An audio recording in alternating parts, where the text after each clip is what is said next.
के अंदर जो ST ST OBC माइनॉरिटी के जो प्रोफेसर हैं उनका बैकलॉग पूरा नहीं किया गया है। भारत में जितनी भी यूनिवर्सिटियां हैं उनके अंदर आज तक भी इक्का दुक्का छोड़ दें तो कोई भी आज तक वाइस चांसलर नहीं बनाया और खुद जातिवादी हैं और हम लोगों को जातिवादी कहते हैं। तो जो आरक्षण है, इसी तरह से आप ऊपर से देखेंगे जो प्रधानमंत्री का कार्यालय है उसमें जो सेक्रेटरी के पद होते हैं, चीफ सेक्रेटरी होते हैं, इसी तरह से जो विधानसभाएं पूरे भारत के अंदर उनमें भी सेक्रेटरी होते हैं, चीफ सेक्रेटरी होते हैं। तो कभी भी इन्होंने जो हमारा SC समाज का व्यक्ति है उनको नहीं बनाया। इसी तरह से राष्ट्रपति कार्यालय, उसके अंदर भी बहुत सारे सचिव होते हैं, तो वहाँ पे भी हमारा जो रिजर्वेशन का जो कोटा है कहीं पे पूरा नहीं किया। इसी तरह से दिल्ली यूनिवर्सिटी हो और तमाम यूनिवर्सिटी हो भारतवर्ष की, इस संघर्ष को देखते हुए आज महर्षि दयानंद यूनिवर्सिटी से अभी डॉक्टर रोहतास जी भी आए थे। मैं जानता हूँ उनसे अच्छी तरह से, उनसे मेरा परिचय हुआ था और उन्होंने भी इसी तरह लड़ाई लड़ के कैसे जो है वहाँ पे कोटा पूरा किया है, वो कर रहे हैं, आज भी कर रहे हैं, संघर्ष करते रहते हैं। तो जो लोग काम कर रहे हैं जब देखते हैं वीडियो वगैरह कहीं ना कहीं देखने को मिल जाती है, तो वो भी आज आए थे और मेरा उनसे उन्होंने कहा पहचान लिया। मैंने भी क्यों नहीं पहचानेंगे, आप जब वहाँ से आए हो तो हम लोग पूरे भारत के अंदर काम करते हैं, हमें पता है। तो इसका एक जो मेन कारण है ये है कि हम लोग, क्योंकि मान्यवर काशीराम जी ने जब वो बहुजन समाज पार्टी बनाई तो उन्होंने एक नारा लगाया था कि जिसकी जितनी संख्या भारी उतनी उसकी हिस्सेदारी, और उसी हिस्सेदारी को लेकर के उन्होंने कहा कि भाई जब तक हम राज सत्ता में नहीं आएंगे तो ये हमारी सारी चीज़ें पूरी नहीं हो सकती। तो उन्होंने बहुजन समाज पार्टी को जन्म दिया और बहुजन समाज पार्टी बहुत हद तक कामयाब भी हुई। 4 बार उत्तर प्रदेश के अंदर हमारी सरकार भी बनी। तो साथियों, ये जो लड़ाई है, इस लड़ाई में जो समता सैनिक दल है साथ में है, हम भी चाहते हैं और ऐसे चाहते हैं कि बाबा साहेब के सपनों का भारतवर्ष बनाना है, कि बाबा साहेब के सपनों का भारतवर्ष बनाना है। लाल किले पर मिलकर तिरंगा हमें फहराना है।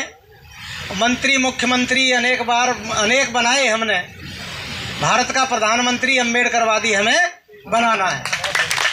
तो साथियों, जब तक हमारा अम्बेडकरवादी प्रधानमंत्री भारत के अंदर नहीं बनेगा, क्योंकि लड़ाई सिर्फ और सिर्फ अम्बेडकरवादी और नॉन अम्बेडकरवादियों के खिलाफ है। क्योंकि जो काशीराम जी समझाते थे, जो पेन को लेकर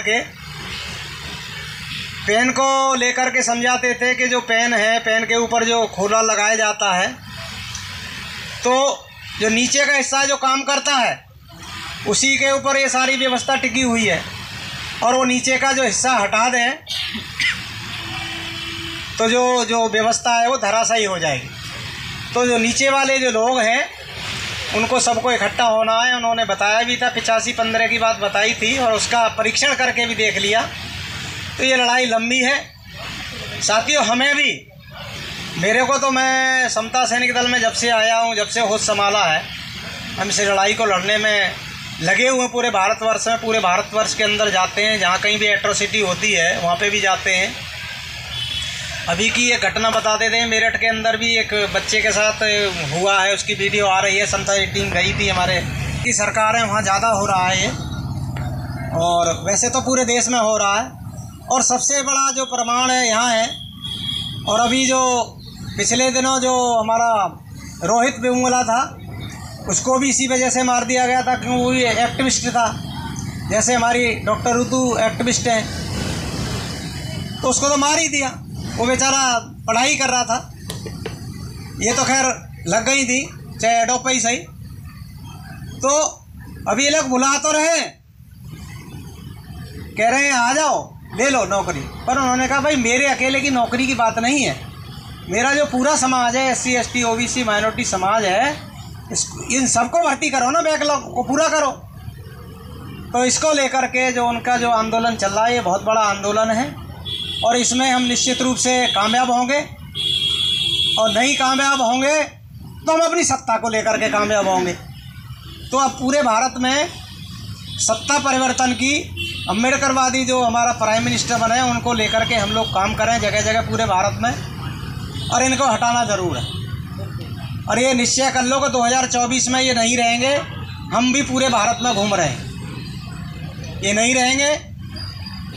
जब दूसरे लोग आएंगे, हमारे लोग आएंगे शासन सत्ता में, तो निश्चित रूप से, क्योंकि सत्ता मास्टर की है, उससे जो सारे ताले हैं वो खोले जा सकते हैं। आज इन्होंने सुप्रीम कोर्ट क्या, ED, CBI, CID जितने भी हैं, चुनाव आयोग, सारे के सारे जो है ना अपने बंदे बैठा दिए हैं। साथियों, EVM के द्वारा भी डाका डाला जा रहा है वोट पर। ये कुछ राज्यों में दिखा करके कि भाई देखो वहाँ कैसे जीत गई जब EVM का चक्कर है तो, लेकिन नहीं, EVM से पूरी जो वोट है तुम्हारी, वोट जब हमारा ज़्यादा है तो बार बार कैसे जीत रहे, हवा ना होते हुए भी कैसे जीत रहे। जब वोट हमारा इतना पड़ता है तो EVM से भी बहुत सारी जो धांधली जो है वो हो रही है। तो उसके लिए भी आंदोलन कर रहे हैं, सब लोग आंदोलन कर रहे हैं। जो हमारे बावन मेश्राम हैं और भी साथी हैं जो सुप्रीम कोर्ट में उन्होंने कर रखा है, तो वो भी एक मुद्दा है। तो इसीलिए अब मैं ज़्यादा न कहते हुए, लड़ाई बहुत लंबी है, और जब तक डॉक्टर ऋतु को जो उनकी जो उद्देश्य हैं जिसके लिए वो लड़ाई लड़ रही हैं SC ST OBC माइनॉरिटी के लिए, तो उनको लेकर के तमाम लड़ाई लड़ रही हैं। उसके लिए जो भी लड़ाई है हम पहले ही आह्वान कर चुके हैं, और समता सैनिक दल पुनः आह्वान करता है सभी साथियों को, जितने अम्बेडकरवादी हैं साथी हैं, जो संगठन चला रहे हैं इस लड़ाई को लड़ने के लिए, और कल बड़ी तादाद में, लाखों की संख्या में इकट्ठे होने के लिए मैं पुनः इस मंच से आह्वान करता हूं। और विशेष रूप से जो समता सैनिक दल के सिपाही हैं और दिल्ली के जो अध्यक्ष महोदय, मैं उनसे विशेष ये आग्रह कर रहा हूं, अनुरोध कर रहा हूं, निर्देश भी कर रहा हूं कि वो तमाम जो वॉलंटियर हैं हमारे कल वर्दी वाले, उन सबको जो है यहाँ बुलाएं और ज़्यादा ज़्यादा वर्दी में आएँ। और यहाँ क्योंकि जब प्रोटेस्ट होता है तो कुछ ये बातें मुझे माइक में नहीं कहनी चाहिए, कुछ गुंडा एलिमेंट कुछ मत किया, इसलिए समता सैनिक दल की और ज़्यादा ड्यूटी है कि वो कल जो है बड़ी तादाद में आए और संभल करके आए। और हमें विशेष ध्यान रखना है, कन्हैया सिंह जी जो हमारे चीफ जनरल सेक्रेटरी हैं दिल्ली प्रदेश के, वो बहुत होशियार हैं इस मामले में, और वो जानते हैं। पीछे भी उन्हें थोड़ा सा अवगत हुआ था कि ऋतु के ऊपर ही कुछ लोग आए थे, आ जाते हैं, चुपचाप आ जाते हैं, और वो सोचते हैं कि इसका ही काम तमाम करते हैं, समझ गए ना। तो इस बेटी की भी हमें रक्षा सुरक्षा करनी है। इसी के साथ मैं ज़्यादा नहीं कहता, क्योंकि लड़ाई बहुत लंबी है, हमें लड़नी है। और मैं तो बता रहा हूँ 25 साल का था जब से समता सैनिक दल में आया। कभी आपको बोल दिए बाबा साहब अम्बेडकर के ऊपर ही, क्योंकि मैं ज़्यादातर बुद्ध और बाबा साहब मिशन पे ही लिखता हूँ, मैं ज़्यादा लिखता नहीं। वैसे तो बहुत सारी चीज़ें लिखी हैं मैंने, किताब भी मेरी पब्लिश हो चुकी है सुजात के स्वर के नाम से।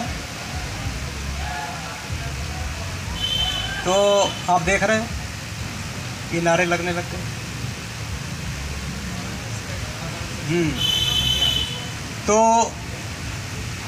कहने का मतलब है हमें बहुत सारी चीज़ें करनी है, हमें ट्रेनिंग भी लेनी है बहुत सारी।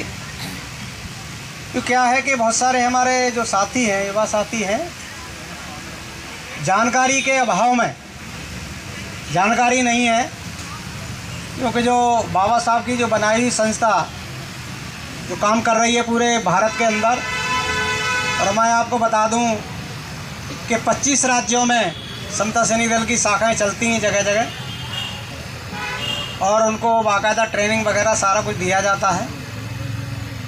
तो समता सैनिक दल भी लगा हुआ है। जब शक्ति हमारी ज़्यादा है, बहुजन हमारा ज़्यादा है, तो हमें तो घबराने की ज़रूरत नहीं है।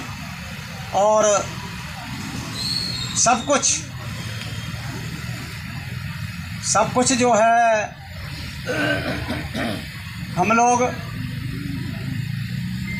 जवानी पूरी लगा दी तो सब कुछ कुर्बान करने के लिए भी तैयार हैं। ऐसा नहीं है कि कुर्बान ना करें। और हम ये सोच लें कि ऊधम सिंह, भगत सिंह हमारे घर में पैदा ना हो, उनके घर में हो, सुजात जी के घर में पैदा हो, तो ऐसे तो काम चलेगा नहीं। सबके घर में भगत सिंह, ऊधम सिंह पैदा होने चाहिए। ये बाबा साहब के मिशन की लड़ाई को लड़ें। तो मैं ज़्यादा ना कहते हुए कि आदमी तिनका सही पर आग बन सकता है, आदमी तिनका सही पर आग बन सकता है, आदमी के वक्ष में जय घोष कर सकता है, और मांस सौसी झोंपड़ियों पर मत हंसो इतना, एक बाबा साहब अम्बेडकर दुनिया में विस्फोट कर सकता है, विस्फोट कर सकता है, विस्फोट कर सकता है। कि अपने पैरों पे उठोगर, कि अपने पैरों पे उठोगर, तुम कोई इंसान कहाँ ना हो, जो जवां मर्द बन कर चलता उनके ही साथ जबाना हो। एक एक रुपया इकट्ठा करें, कई करोड़ से अधिक खजाना हो, 2-4 साल में बन सकता अगर तुमको किला बनाना हो। सब दुनिया वाले अड़े हुए हैं, देखो कौम परस्ती में, जय भीम का नारा लगा करे भारत की बस्ती बस्ती में, भारत की बस्ती बस्ती में, भारत की बस्ती बस्ती में। तो मैं ये कुछ 4-4 लाइनों के माध्यम से बात कर रहा था। मैं बाबा साहब की एक बहुत सुंदर सी गज़ल आपको सुनाता हूँ, जिसमें पूरा बाबा साहब अम्बेडकर का जीवन चरित्र है।